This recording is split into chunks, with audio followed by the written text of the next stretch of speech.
the On Target Institute presents a teaching from the Men on Target small group curriculum. Hello men, how are you doing? I'm not Italian, but I do love Italian food. It is so good to be with you today. I want to welcome you to Men on Target. I'm Craig Glass, the president of Peregrine Ministries.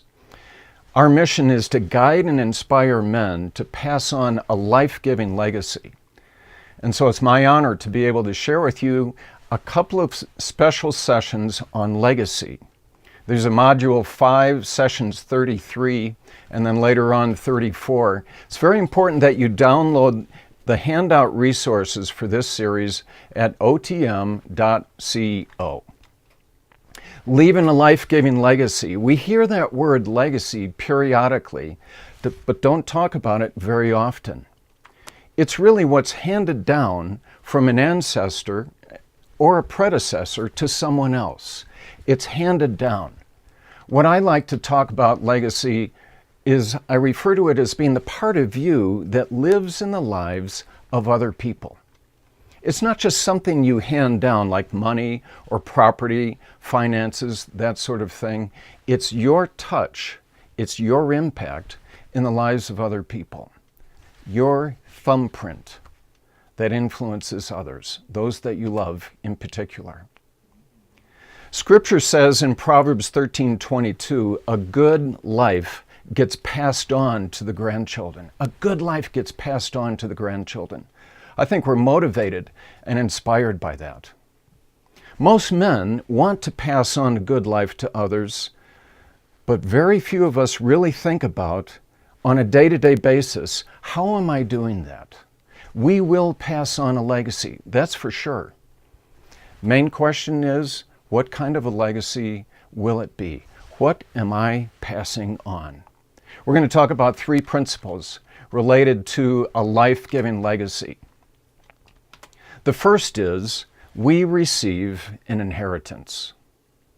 We receive from those who went before us an inheritance. It's everything, all of the factors that made us who we are today.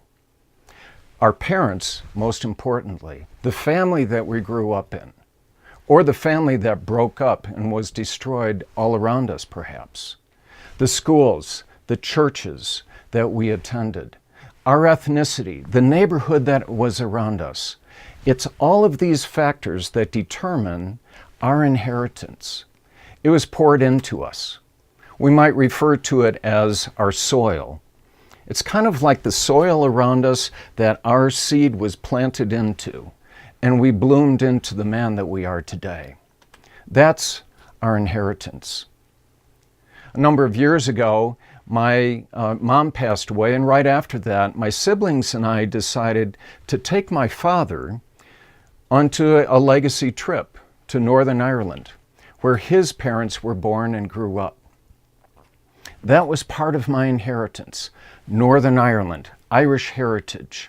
Some of it was good. My grandfather was a Christian. He was a provider. He was present in his home. He was a streetcar motorman on the south side of Chicago. But on that trip, my brothers and my sister and I learned something new from my father, who was then 88 years old, that he had never told us about his dad, my grandfather. In the 1930s, during Prohibition, my grandfather, a Christian, ran a speakeasy on the south side of Chicago. My siblings and I were stunned. We could not believe this. We did not see this coming. Great-grandfather, great Christian man, ran a speakeasy, a legal operation, during the Prohibition years in Chicago. I never knew that before. Some of my inheritance is good. Some of it has some sin attached to it. There's no denying it. That got poured into me. Those stories, even if I don't know about them, are part of my inheritance. Some of it's for good, some of it's not so good. The same is true for every one of you men. Some of our inheritance is healthy, is good, is positive. Some is negative and damaged.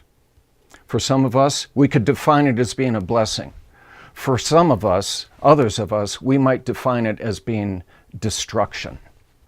I know that that's true for some of you who are listening to this. What kind of a legacy will we pass on? The first principle is we receive an inheritance. It gets poured into us. The second principle is we pass on a legacy. That's what we pour out from us into the lives of other people. Now, here are a couple of important things about inheritance and legacy. Inheritance is poured into us. We don't get to choose that. Those are the factors around us when we're a child, when we're dependent on others. We don't get to choose those factors, but we can choose our legacy. There, we can make some decisions that influence what do we pass on to other people. In Scripture, Jeremiah 32:18 says this, I find these to be very sobering and convicting words. You show love to thousands, but bring the punishment for the father's sins into the laps of their children after them. Those are very convicting, but also motivating words for every one of us. Another passage says, the sins of the father are laid in the laps of their children after them for 3 and 4 generations. What does that mean? That means that when I sin, men, when I choose to pursue destructive behavior, it doesn't just stay with me, it lays in the laps of my children after me. I pass that on. Many years ago, in a suburb near where I grew up in Chicago, a couple of generations ago, it was a tiny little farm town. And one of the people who owned some property in that town had a couple of acres, and his family, for a number of years, collected all sorts of worn-out, rusted items that they put in the backyard and the front yard. Old lawnmowers, a washing machine, dryer, tractors that were rusted out, a Greyhound bus. I've seen these things. I drove by them many years ago. But the thing that stood out the most was the fuselage of a DC-3 airplane. This is in the backyard of a suburb of Chicago. Well, over a period of time, this became to be a problem. The suburb grew. It's now over 100,000 people. The zoning laws changed, of course, and eventually the neighbors and the city fathers came to this man and said, in effect, hey, it's about the airplane in your backyard. Either that has to move or you have to move. The local newspaper came to him and interviewed him, and they asked him the question, what's your reaction to that, what they've told you? His response was amazing. What he said was, our family has been collecting junk for generations. We don't know how to do anything else. Those words pierced me when I read them in the paper. Our families collect junk for generations, and some of them don't know how to do anything else. All of our families do this to a certain extent, men. We pass on things that we inherited. Those sins or those patterns that are harmful and damaging or destructive get laid in our laps, and without any intentionality, we pass them on to other people. We pass them on to our children or our wives or those that we influence, those who are a part of everyday life for us. These are the 2 first principles that I want to refer to. First of all, we receive an inheritance. We don't get to choose that. Secondly, we pass on a legacy. That we can choose. The third principle I'll just refer to briefly here is transformation determines that legacy. That's the good news. And we'll talk a lot about that in more detail in the next session. But the life implication for us here in this session is we collect junk. And we pass that on to other people without being intentional. It's almost the default mode. What gets poured into us, we pour out to others, unless there's transformation. Here's the life application for you. 3 questions I'd like you to talk about with a friend or in a small group. 3 questions. The first is, how would you rank your family inheritance on a scale of 1 to 10? 1 being, it was a terrible junkyard. It was awful. It was destruction.